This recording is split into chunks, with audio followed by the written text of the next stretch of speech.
Hi there. So I'm going to talk about Ukraine again today because it's all in the news and it's a horrible situation that's going on. But why is one of the questions. Why did Russia go in there? Was it for the land? Was it because of Nazi insurgencies in Ukraine? Was it because the West was actually getting too close to Ukraine? What was the reason? And I think everybody has their own reason regarding it. And I found this particular speaker very interesting because it's a totally different point of view that I hadn't heard before, and I think you should listen to it. Russians are the flavor of the month. They're being a little persnickety. Let's talk about why.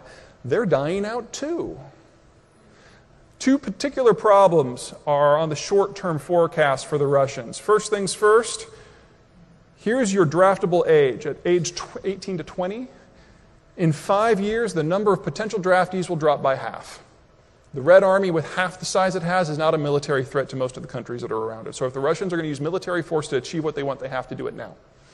Second, the average age of male mortality is 59. The Russian technical educational system collapsed back in 1989, which means that the youngest cadre of Russian engineers who have the full suite of technical training are now in their 50s. In 5 years, they're going to start dying in mass. And the Russians won't be able to maintain their infrastructure, their missile forces, their army, their electricity system. So if they're going to move, they have to move now. And here's where they're moving. This is Eurasia on its side, north at the top, or north on the right side. The green area, if you have to live in Russia, that's where you want to live. It's not too cold. I mean, it's still cold.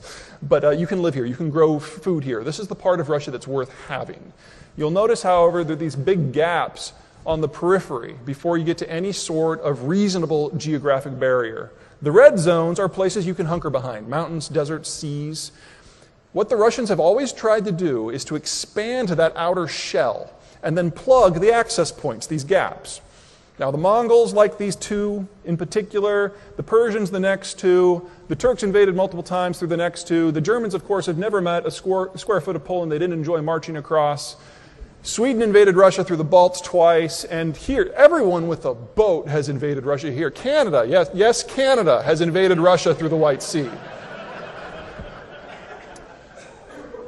If, with this degrading demography, the Russians can reach that shell and concentrate their forces in those gaps, they're going to last a lot longer.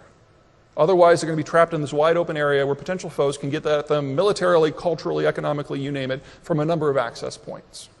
During the Soviet period, the Russians controlled all 9 of these gaps. At the end of the Soviet period, they dropped from 9 to 2. With the seizure of Crimea earlier this year, they went to 3. 6 to go. 5 of those gaps are in the West. And for the Russians to get those gaps, they don't have to just take over Ukraine. They also need to take over Estonia, Latvia, Lithuania, half of Poland, half of Romania, Azerbaijan, Armenia, and Georgia. I'm going to guess that there are a few people in this room who know where those places are, because this is not a normal audience for me. How that will happen?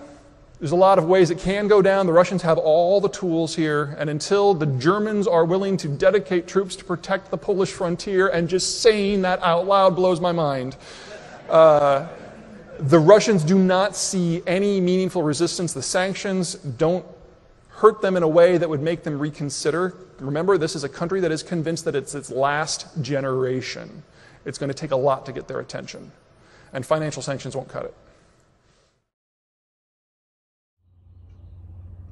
So, what do you think?